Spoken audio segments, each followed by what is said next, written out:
Hello everyone, welcome to the channel. So today we are going to solve the daily challenge from Leetcode. So let's see the question first, which is unique length-3 palindromic subsequences, which is a medium level question. And you have given a string S. Return the number of unique palindromes of length 3 that are a subsequence of S. Okay. So note that even if there are multiple ways to obtain the same subsequence, it is still only counted at only once. Okay, that means there will not have any kind of repetition in this case. A palindrome is a string that reads same forward and backward. That means a palindrome is like we have ABA, which is you can start from the forward, which will be ABA. You can start from the backward, it will be ABA. Okay, just like this. And what is the subsequence? The subsequence of a string is a new string generated from the original string with some characters which can be none deleted without changing the relative order of the remaining characters. For example, suppose we have given A, B, C, D, E. Okay, so A, C, E can be a subsequence because this is some elements from the string, and it will not break any kind of sequence. Like A is before C, like this, and C is before E. That means it can be a possible substring. Also, A, B, E can be a substring. A, D, E can be a substring of length 3, and also A, B, A, B, this C, E is also a substring, but this is not a length of 3. So let's see the example.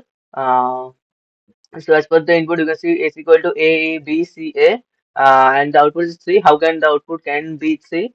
Because we have suppose A, B, C, A. Okay, then we can have A here, which will be one subsequence. Then another case will be A, B, A, which will be the second one, and another one will be A, C, A, which will be the third one. Okay, and this is how we can find out the subsequences, the number of subsequences which are palindromic.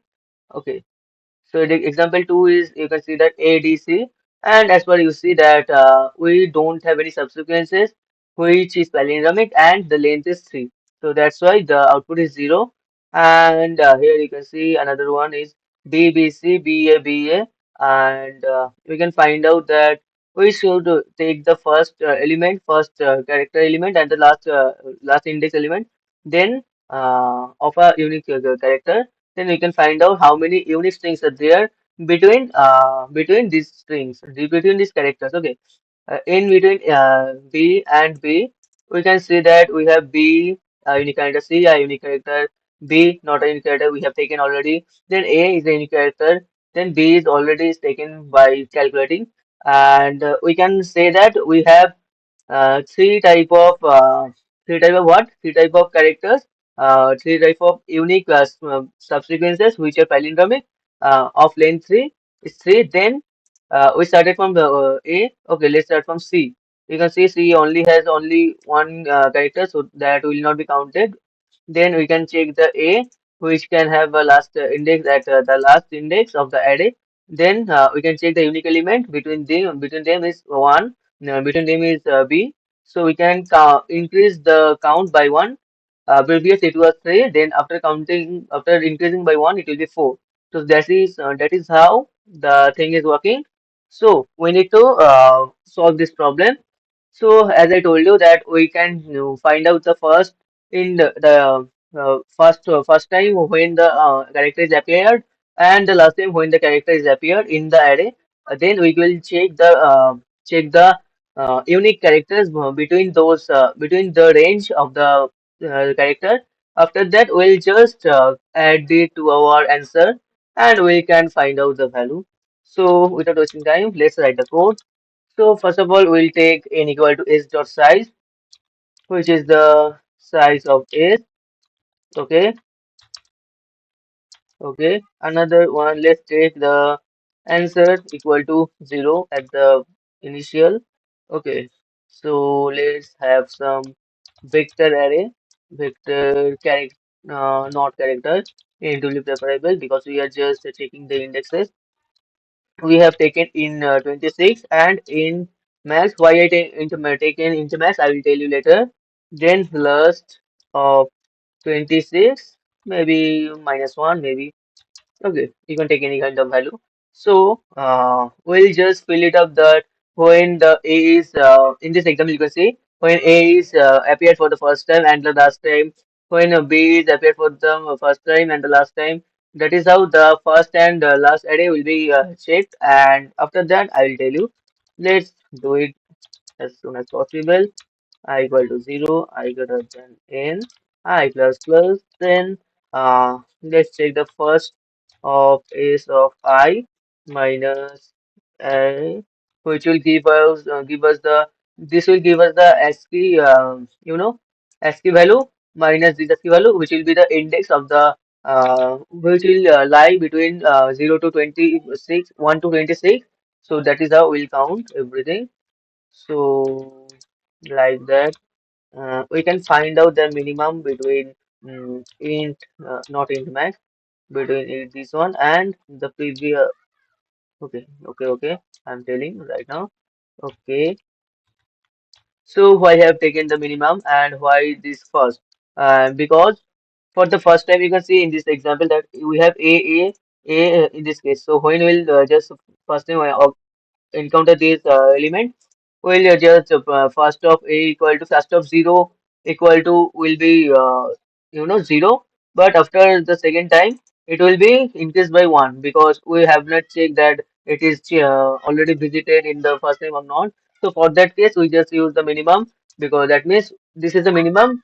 We have not any elements element index before that, and let's have the last element, which will be wait, okay, okay, okay, which will be I. Okay, perfect. Because every time, suppose we get the A from here, then we get the A from here, at the end we get the A from here, it will update as the last value. And what can we do later? Uh, we can we can check that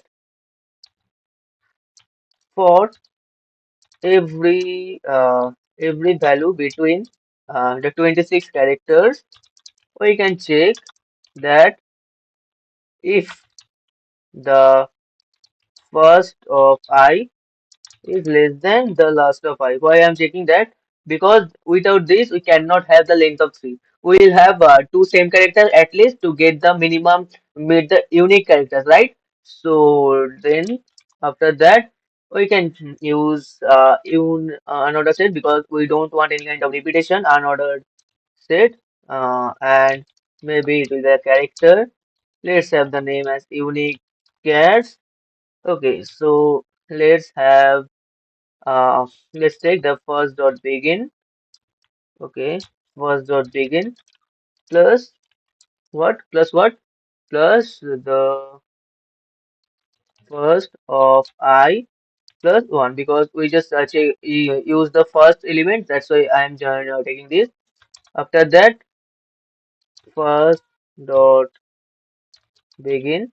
Not first dot begin. It will be s dot begin, because we are checking the whole s, right? So it will be whole s. Okay, s dot begin plus what? Plus the last of I. That means the iterator will be checked before the last element of the I, because we have already taken the first and the last element, and we'll just find the unique elements before in between the range. Okay, so we will find by using the unique characters. Then what can we do?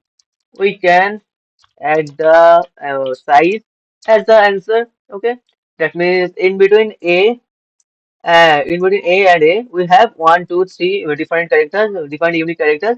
Then we will add the size of this.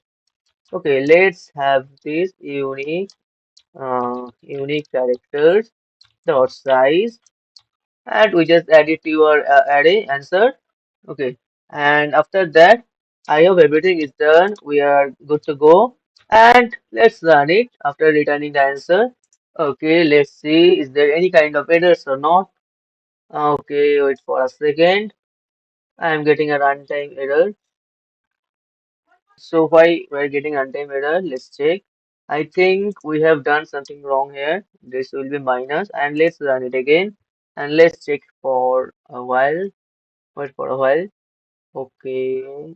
Okay, it's the accepted code, and let's submit the code, and let's check is there any kind of any error in test cases. And Yeah, this is accepted code. And let's find out the time complexity and the space complexity of this code. So what will be the time complexity? As per the question, you have taken seen that we just go up to 0 to n minus 1, which is the n number of times we just check the elements. And in this case, we just check for the 26 characters almost in the array. So that means this is also a constant that every time it will be 26, and we can consider that it will go up to n. Okay, so the in the worst case, the time complexity will be you know what? The time complexity is O of n, right? Yeah.